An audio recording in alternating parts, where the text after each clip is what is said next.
Now see it, person to person, a weekly document for television, as told by the faces and voices of people in the news.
Exterminator.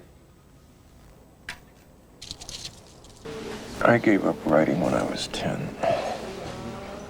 Too dangerous. Only if someone reads what you write. So far, we haven't had that problem. I found my profession. I'm an exterminator. Guess it's about time for our William Tell routine.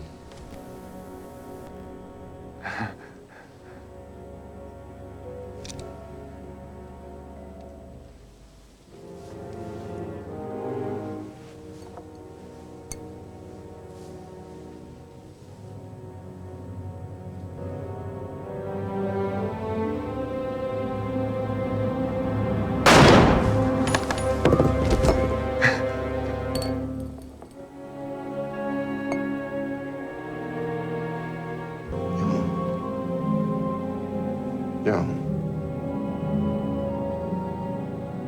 Oh, Joan.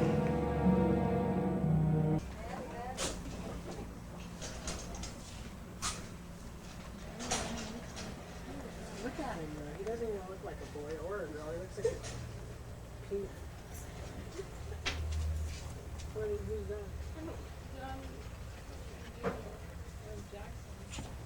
Why is he like that? I thought that was Michael Jackson, but face this time. And then he went out.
The dealers who work the area are in jail tonight in what's being called a super bust.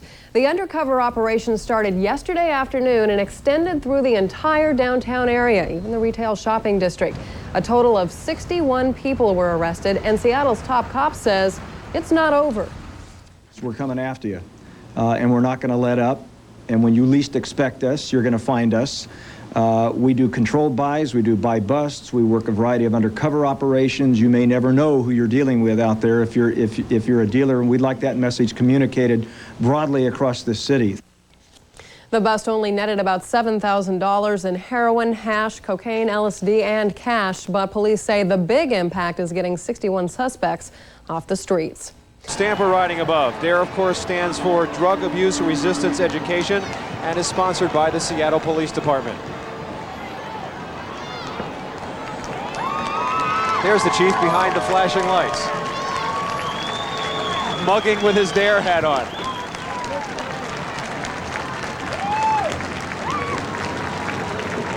And his beautiful wife, Lisa Stamper, sitting next to him. New By the way, arrivals Vicki, to the city, but they have really taken hold here. Do you know that vehicle was seized in a drug raid and they turned it into a DARE vehicle? Well, good for them. That's a true story. Well, now we're going to see the Seafarer royalty come down the street in their cars with the flip-top lights, the Miatas, and he was one of the last people to see grunge rocker Kurt Cobain alive, but that tragic suicide hasn't cured this heroin addict of his own deadly habit. I'd rather not die die a junkie. And a current affairs special report on the dangerous drug that's making its way into Hollywood's high society.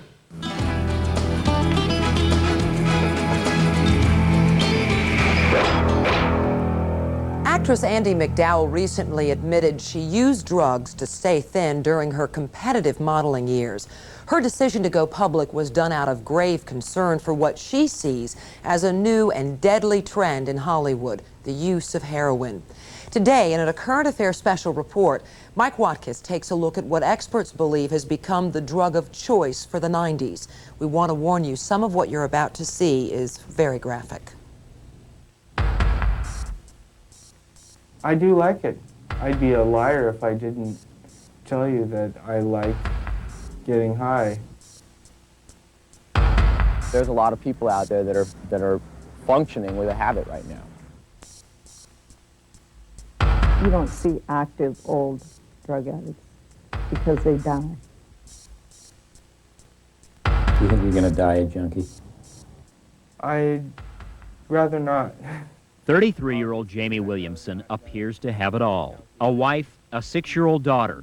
2 years ago, he held an $80,000 a year job as a whiz kid systems analyst. Yet today, Jamie is on the streets of Seattle, hustling for his next fix. Hey, it's Jamie. You show up yet? We first met Jamie last month after grunge rock star Kurt Cobain killed himself. Jamie delivered drugs to the late musician and was one of the last people to see Kurt Cobain alive. Today, Jamie himself battles to stay alive and to sustain his $300 a day heroin habit. Jamie couldn't even finish our interview without needing to shoot up. You're a smart, good-looking, obviously intelligent guy. Right? And I'm doing something that's obviously Stupid. I'm well on my way to ruining my life. That's right. What happened to Jamie is a mystery. Growing up here in Seattle, Jamie attended the best schools and lived in an upscale neighborhood. But the day Jamie took his first blast of dope when he was in his early 20s, his life changed forever. Doesn't matter if you're a rich man or a poor man, your mind becomes your enemy and there's no rest from it. These days in Seattle, experts say heroin use is out of control in the city's underground club scene. The places where Kurt Cobain and his band Nirvana introduced grunge music to the mainstream. Every night, young people listen to the new bands, while many also escape into the murky world of heroin. According to Jamie, the price for this pleasure can be crippling. It does give one the feeling of despair, of hopelessness, and there's a great deal of depression that goes along with it. Your every waking hour and every waking energy has gone into staying high. Right. Is that And no one talks about it. Bill, a former heroin addict himself, has been clean now for 10 years and says, unfortunately, the tragic deaths of actor River Phoenix and Nirvana's Kurt Cobain haven't caused heroin users to miss a beat. The depth and the notoriety that it's had the exact opposite effect, in my opinion. It hasn't driven it underground, it's brought it into public light. Okay, my books? That's right. You see, she would have figured it out that this is not just someone missing. This is a professional killing. Don't be a moron. Movie music and TV stars have to turn against heroin not only to save themselves, but also to save a lot of their young fans. Barry? Fool the brain, but to serve the body. To make life easier, to make anything possible. It's the opening of the door. It's the coming of the new technology. Holy cow, serve the body. New and weird. What we have done is square the air.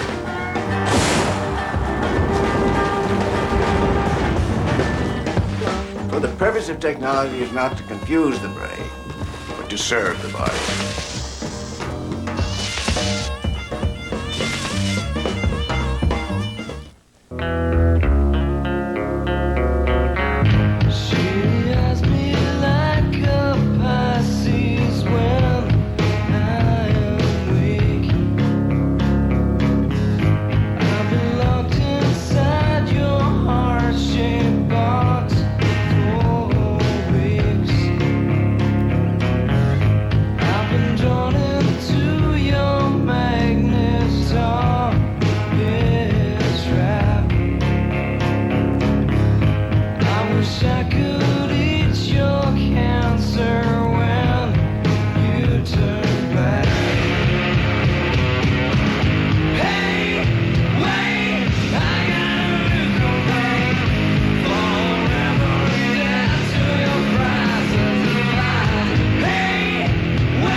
Officer Stevens, tell me, do you know the difference between a black man and a nigger?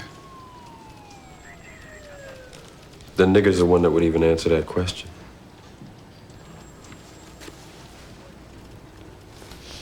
Most undercover cops don't know what they're doing because it's a day gig. I'm looking for somebody who will go under and stay under. 6 months, year, 5 years. What does he have to do? Buy drugs, sell drugs, set up the people that I want to bust. No, he's a snitch. He's a drug dealer. He's a criminal. He's a scumbag. But most importantly, he's a scumbag for the right side. You will be on loan to the DEA, and you'll report directly to me. I've stayed away from this kind of stuff all my life. Drugs and stuff. I've never even had a drink. I never have, and I never will. Does that have anything to do with your father being killed robbing a liquor store when you were 10 years old? I'm God. I know everything. Why did you join the force? Because I wanted to be of some use, because I wanted to make a difference somehow. Have you ever taken a look at your psychological profile? You know, undercover, all your faults will become virtues. You'll be a star there, John. You'll do a lot more good there than you ever would have in uniform. You will be of use. You will make a difference. Those guys, after work, they went home to their wife and their kids. And then one day on the street, they forgot where they were. And now they're dead. But you'll never go home, so you won't forget. Because there's only one rule in this game, John. Don't blow your cover.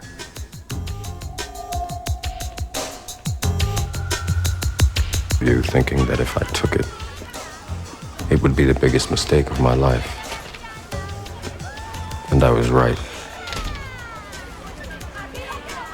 I'm looking for a room.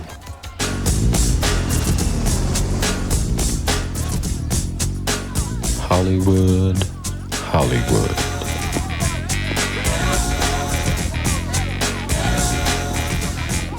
The great thing about life on the street is you know how it's gonna be.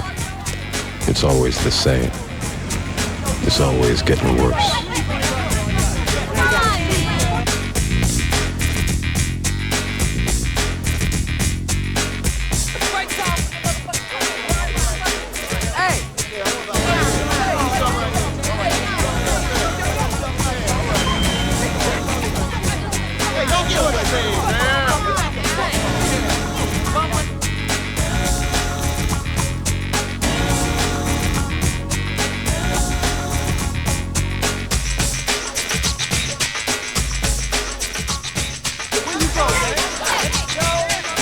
What do you think are its strengths, and what areas do you think maybe you can do the most good? Well, I think it's clear that its strengths are that the Seattle Police Department is a clean police department in every sense of that word. It is a department that subscribes to and practices a very strong set of personal... With pageantry, reflection, and respect for slain officer Antonio Martinez Terry. Hundreds of police officers formed up in the street an hour before the service began. The majority are from the Seattle Police Department. Here you see the narcotics unit, the men and women who worked side by side with Officer Terry. Former police chief Patrick Fitzsimons attended as well, becoming emotional as he talked about the loss. He was a strong, active, upbeat, happy officer and father of three. And he was just a strong, healthy young man. And I think that is one of the shocking things of this, is that someone so strong and so healthy could end up like this. Detective to worry about. Yeah, one less detective to worry about. I got a message from Patty Samuels. He's sorry he blew it on McHugh, but he rang it up with Boyle. Send that widow a Japanese tea set. Who? I'll show you. Who? That's who. Patty Samuels made a deathbed statement. You put up 10 grand to go bang on Boyle and me. You're insane! Yeah. Phones haven't stopped ringing. Upstairs, city council. The man has clout. What'd you expect? His lawyer was going to let it die? I never touched him. Sure, we talked. But he slipped on the wet floor and fell. He says otherwise. So do his men. They're his men. Too much politics. Come on, don't do that. No, wait, think about it. You put in too many years here, Lon. You got a good record, a damn good record of arrests and convictions. Frank, let him go. He was never part of the team anyway. Yeah, run it smooth. Don't do anything. Don't rock the boat. Do you mean to infer that our department... I can infer anything I want now, Chief. I'm a civilian again. What is this? I've got a good mind to call a cop.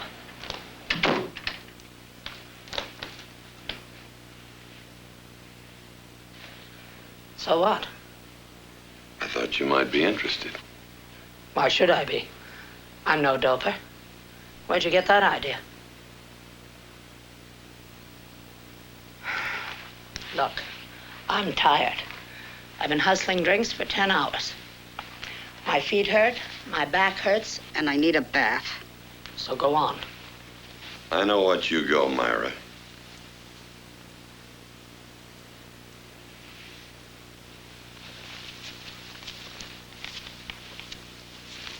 Can I see one?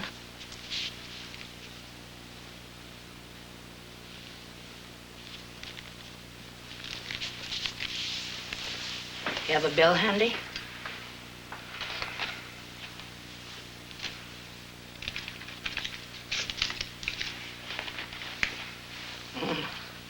C-note.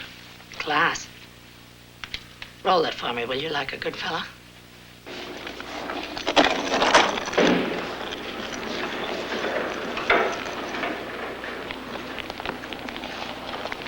Would you believe you're looking at over $2 million? I sure would. Where are they burning it this time, Sarge? Beats me, state secret. Uh-huh. See ya.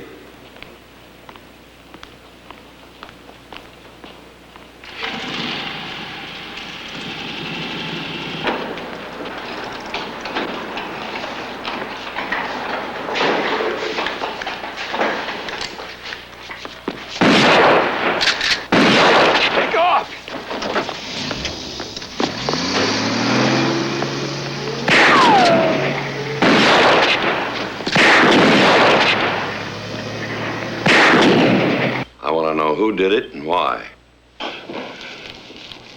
We've stolen sugar! Do you understand what's happened? A switch has taken place. And where? Where else but the police department itself? Actually, I find it quite charming. I arrange a robbery. A very difficult robbery. Stealing from the police itself. But before I can steal from them, they steal from me. My heart bleeds for you. If you're bleeding, it's for yourself. Your people are the violators. Proof again of how unfair things are. The advantage always lies with the people on the inside. Who? You ask me? How do I know? I'm on the outside. But big people, it would seem. A big operation. Who else but big people? How about Stan Boyle? Did you blast him? I had no reason. Possibly he discovered what was taking place. Perhaps it's been going on for a long time. Maybe everything that was ever burned was sugar. I find that concept fascinating. Certain officials are my competitors. See what the world has become? Well, I can't help you. Then go.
on some of the other stories making news in the Northwest tonight. King County medical examiners say Seattle musician Kristen Pfaff did not intend to kill herself. They say her drug overdose last month was accidental.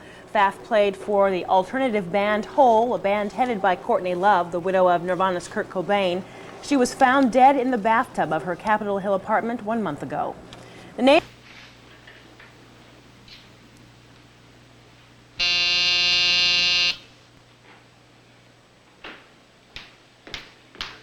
Just a minute, Lon, honey, I'm coming.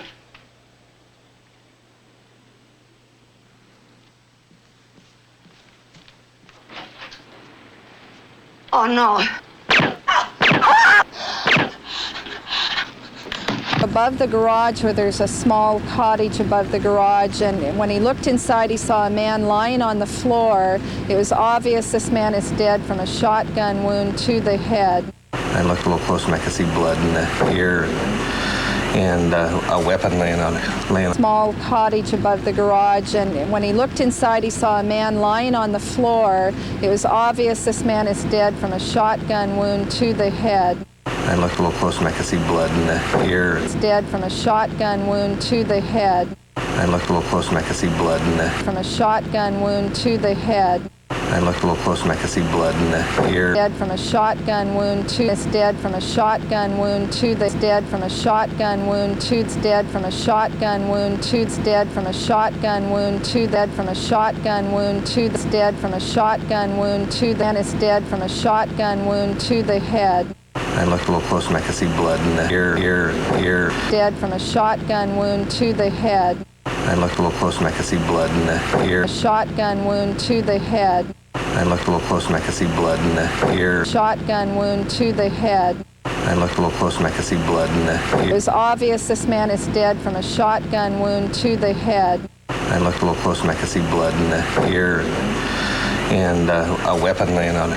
Small cottage above the garage, and when he looked inside, he saw a man lying on the floor. It was obvious this man is dead from a shotgun wound to the head. I looked a little closer and I could see blood in the ear and a weapon laying on.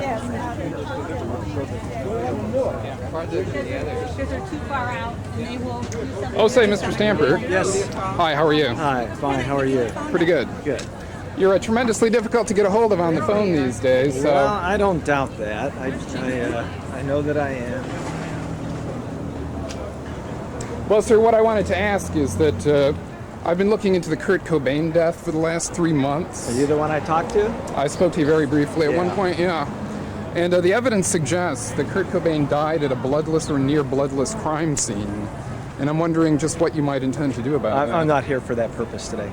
Well, sir, just when might you be available for that purpose? You can check with my aide and he can talk. Are you aware that the King County medical examiner now says that Mr. Cobain died without an exit wound? You're not aware of that? I'm not here for that purpose. Well, sir, you are the chief of police, are you not? That's right, and I'm here at a community function whose purpose is to show me the Denny regrade. Excuse me. But, sir, you're never available to address this purpose. I'm not here for that The fact purpose. is that these are two unsolved homicides that I'm discussing that you refuse to address.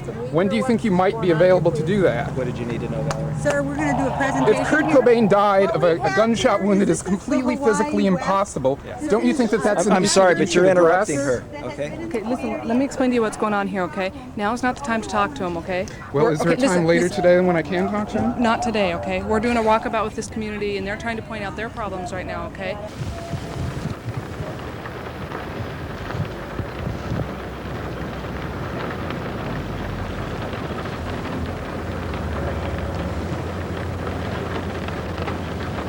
Officials say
Hello, I'm Richard Lee.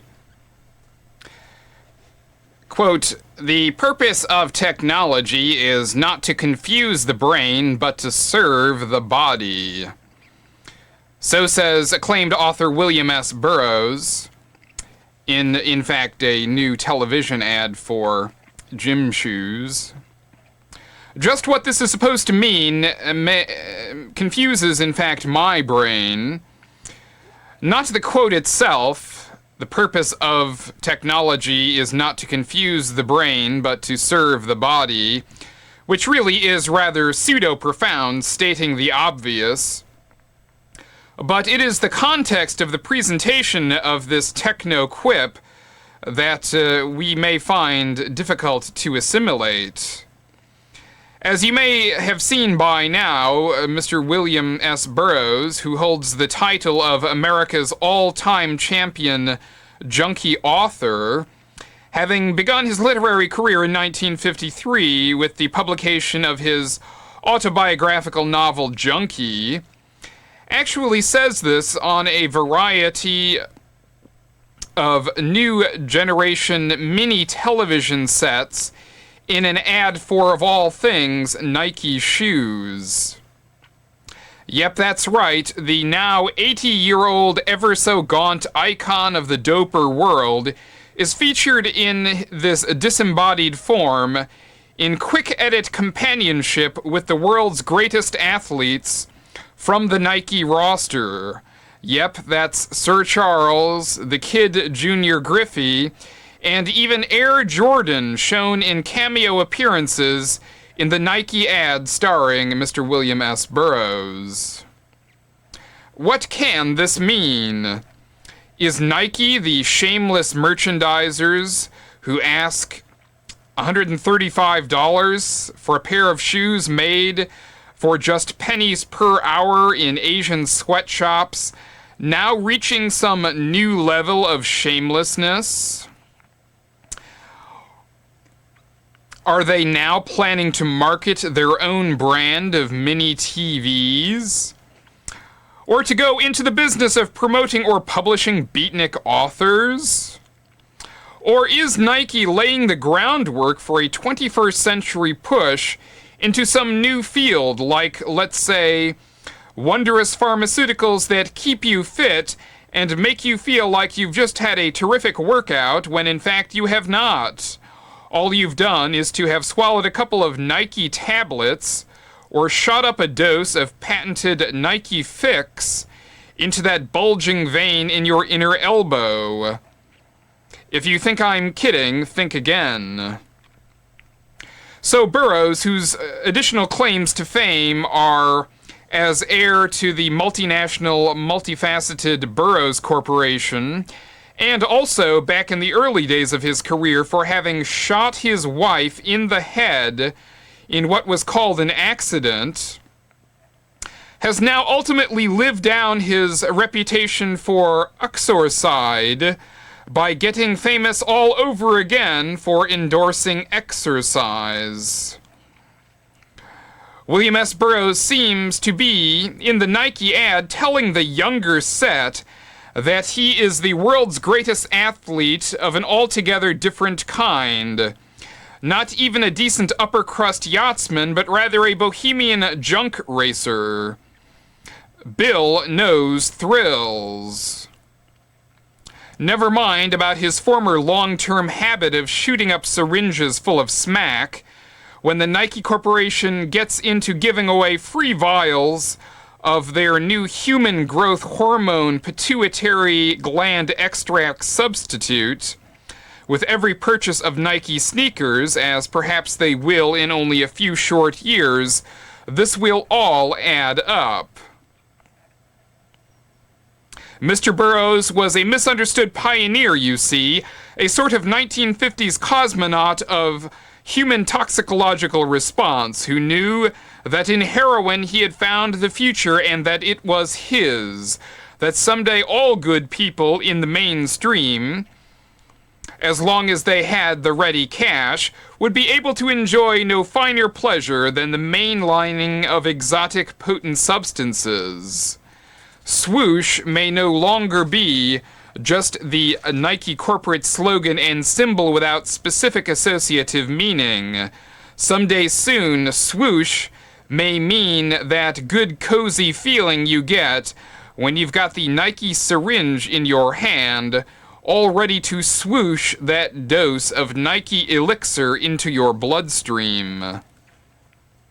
Sir Charles Barkley we could take without much cause for concern, but let us ask, or now forever hold our peace, before mainstream American culture marries this gentleman with, shall we say, a troubled marital past, let us ask, is William S. Burroughs a good role model? The obvious answer is, of course, obviously not, unless mom and dad want to see Junior drop 50 pounds and cash in their T-bills to feed his habit. And while Mr. Burroughs is not exactly the perfect poster boy for athleticism, his reputation as a popularizer of heroin is probably without peer. Others, primarily in popular music and jazz, have certainly inspired heroin use among their fans, but it is Burroughs alone who has made dope the basis of the essence of his career. In his 1959 book Naked Lunch, he expressed his fascination with heroin with the eye of a marketing genius, writing, quote, "Junk is the ideal product, the ultimate merchandise, no sales talk necessary." And so it is, as Mr. Burroughs correctly saw decades ago, it's ultimate saleability that makes hard dope a very coveted market to control. To say that people will kill for this market is, of course, not to state the extent of the situation, but rather to state the obvious, the business as usual of the dope trade. The one problem in selling heroin is, of course, the reluctance to get hooked and ruin one's health that exists in the minds of so many people. This is not quite so much a problem as it would seem. After all, it's been 3 decades since the first Surgeon General's report on cigarettes causing lung cancer, and cigarettes still enjoy no small degree of popularity. The same is true for smack, but smack is saddled with the enduring problem for the mass marketer that it is illegal and therefore illegal to advertise. And so there is only one form of advertising that is available to the mass marketers of heroin, and that is called product placement. You know, product placement is when you've paid $6 to see a movie, only to see your favorite film star sucking on a brightly colored can of Diet Coke, and you say to yourself, hey, that's an ad, isn't it? Well, yes, of course it is. Coca-Cola pays for that. You don't need to do an audit of the books of the movie producer to know that this is the case. It only makes sense that this must be so. The same question must be asked, although, of course, it never is, of the long-term association between drugs and rock and roll. Since rock stars are rather suspiciously elevated to a very lofty social position of quasi-royalty, they become the ultimate spokesmodels for just about anything that they might care to hawk. And yet, with few exceptions, they rarely endorse products. The exceptional cases are instructive. When punk Lou Reed and definitively cool jazzman Miles Davis appeared in ads for harmless Honda motor scooters, a loud cry was heard far and wide that they were somehow sellouts. Okay, maybe, but didn't anyone notice that no such cry has ever gone out among the very hip to the fact that these leading musicians have been, for a very long time, very overt symbols of narcotics culture? Lou Reed is especially notorious, more so probably than any other musician, for singing about heroin very conspicuously, and even Miles Davis, right up until the time of his death, never stopped cultivating his image as the jazz world's all-time champion hard dope progenitor and survivor. And so what about Kurt Cobain, about whom, publicity-wise, the H word was stuck on early and often? As far as what the rock industry press wanted to do with his image, they practically demonstrated a desire to brand him with it as a middle name, for all of the attention that was paid to the rumors of his drug use. Kurt Cobain protested often about this, very publicly too, although he seems to have been at times playing in at least halfway in cultivating his image as, if not a doper, at least a reformed doper. This sort of game can have significant benefits for the rock star. In this televisual age, there is an enormous tendency to treat public figures as physiological specimens, and the does he or does he not question could, of course, serve to fuel interest on that deep level, as well as underline the singer's identity as an intuitive poet about things mysterious, as his dope habit would make him a denizen more so of the poetic world of the unconscious rather than the daylight world of hustling a buck, where many sensitive rock poets have their real interests at heart. But there was a problem with Kurt Cobain as a Neil Youngish rock poet with a fascination for the demon dust of heroin. While Mr. Young and other rockers have never given up the habit of singing about, or looking like, or acting like junkies, Kurt Cobain has stated on numerous occasions that he thought that, even as a subject, drugs were dull and boring even to talk about. His statements about his own level of drug use typically tended to emphasize terms like dabbling, or using a tiny little bit of narcotics on a particular occasion, and only very rarely did he imply that he had a regular habitual drug habit. That is to say that he was involved in regular habitual drug use. On one occasion, he said, according to author Michael Azerrad, that he had written all of his best songs that year while on heroin. Although, of course, this, while damning as an out-of-context quote, sounds a whole lot like Mr. Cobain's warped sense of humor about the subject. After all, he could see that this was the stuff that Michael Azerrad was after to sell his book on Nirvana. And this would have been right on target on Cobain's part. In fact, Azerrad's book, published shortly before Mr. Cobain's death, is sold just this way. Smack in the middle of its back cover is the pitch, quote, "In Come As You Are," the title of the book, Nirvana tells all about the ongoing allegations of heroin use that have been played out in the press for more than a year, about the soul-crushing pressures of sudden success, etc., etc. But take a close look at the quotes from Mr. Cobain in this $15 paperback, and you will find very little that is not highly ambiguous from Mr. Cobain or his bandmates on the drug issue. And also notice that although Mr. Azerrad proudly asserts that he spent 25 hours interviewing Mr. Cobain, Mr. Azerrad does not say that he recorded any of this. And from the look of things, he did not. Had Mr. Azerrad spent a mere $15, the price of his book, on a handful of cheap cassettes to authenticate his interviews, perhaps we might be able to place some level of confidence in his tale of Kurt Cobain, the habitual drug user. As he did not bother to make this effort toward authenticity as far as can be determined, his book is not anything more than what it was intended to be. That is, an item of rock journalism, which is to say, not journalism at all by any stretch of the imagination. It is merely rumor, innuendo, and clumsy, ill-intentioned myth-making.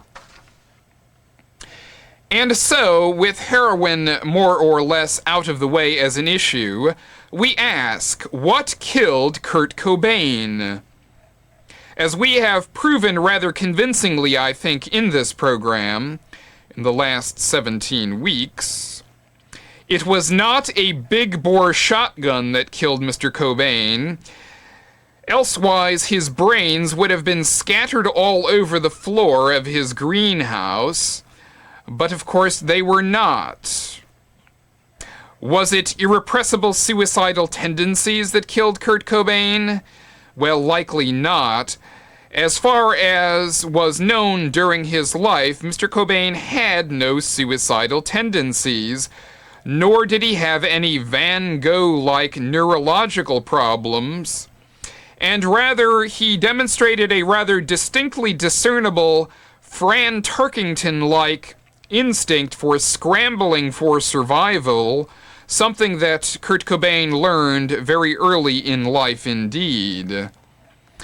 The heroin dose allegedly in his bloodstream at the time of his death, and I emphasize allegedly, has never even been a part of the official story from the medical examiner, though one might believe that this was the case from the media blitz associating Kurt Cobain with heroin, and the claims of suicidal behavior by Mr. Cobain also appear to have emanated from one source only.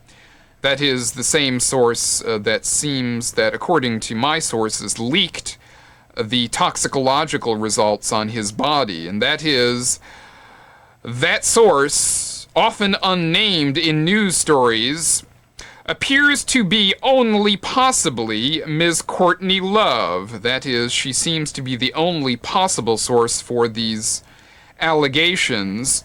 That is, Ms. Courtney Love, the widow of Mr. Cobain and heir to his fortune, a self-confessed and publicly proven compulsive teller of tales, and, says one member of her family, quite homicidally inclined. In this case, I would say Ms. Courtney Love should never have been considered a reliable source by anyone on any subject, up to and including the time of day. Any day, anywhere, evermore. And yet here she is this week on the cover of Entertainment Weekly, which of course treats her as a reliable source on the subject of the death of Kurt Cobain, which of course I'm asserting there is plenty of reason to consider her outside of the pool of reliable sources on this subject, or as I've said, really any subject at all. And so it was not a heroin habit that killed Kurt Cobain, and it was not suicide. And it most certainly was not a shotgun that killed him. And so what killed Kurt Cobain? In the 4 months of producing this program each week, I have tried to resist temptations to engage in this type of speculation, but at this point, let me venture into this territory just a little bit. The most plausible theory that I can entertain in this regard is that Kurt Cobain was a casualty of America's drug war. Those who killed him knew that the entertainment industry would not rush to his defense upon the occasion of his murder, because he had become more of a liability than an asset to the entertainment industry. His looming plans to divorce Ms. Love, reportedly, if they transpired in a contentious courtroom drama, say for instance over custody of his child, would have resulted in Mr. Cobain likely stating that he hated the narcotics user image pinned on him, and didn't hold much affection for those in the entertainment industry who branded him thusly. In doing so, Mr. Cobain might not only have dealt a harsh blow to the narcotics trade, after all, Kurt Cobain, as the ultimate just say no crusader, in this context might have been quite potent indeed, far more so than a million gun-toting cops saying just the same thing. In the proper publicity context, Mr. Cobain might very well have attacked the record industry the way he felt they were attacking him. And we might well imagine, have gone into the record business quite successfully himself, as he is said to have intended to do. That is, set himself up independently in the record business, something which you haven't seen in print, I'm sure. Those who murdered Kurt Cobain knew that he would not be missed, not by the record industry, and they knew that the local cops, who also benefit from the flourishing drug trade, that is, the flourishing trade in hard drugs, could be counted on not to lift a finger to investigate his murder. Why, heck, just make a half-hearted effort to pose the body in a suicide pose, and they'll practically join in helping to conceal the crime. So might the murderers have thought. And quite correctly they assumed. And so while we haven't quite asserted what killed Kurt Cobain, we do, I think, know where he died, metaphorically speaking. Kurt Cobain was killed at a three-way intersection where Narcotics Street meets Law Enforcement Avenue at Entertainment Place. And so we do know metaphorically where Kurt Cobain was killed, and we might even say metaphorically that we know when he was killed. He appears to have been killed at precisely that time when he outlasted his usefulness to anyone other than himself, and perhaps we might say his fans as well. So now that we have a frame of reference, speculative though it may have been, as to the larger circumstances surrounding Mr. Cobain's death, the true question at hand starts to nag at us. And that true question is, of course, who killed Kurt Cobain? Who do you think?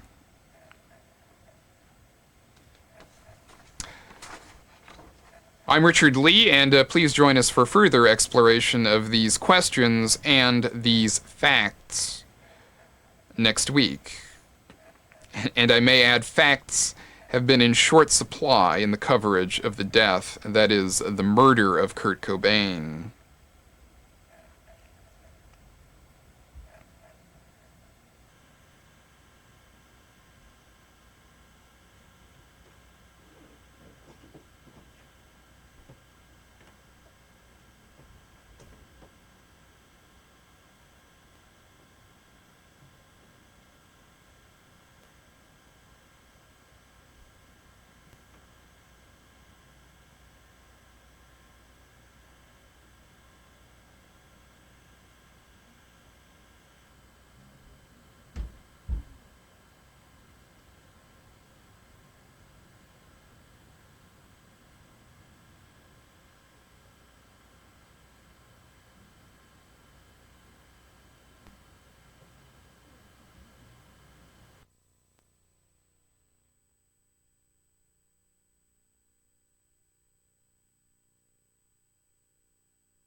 Consequence to me. The fact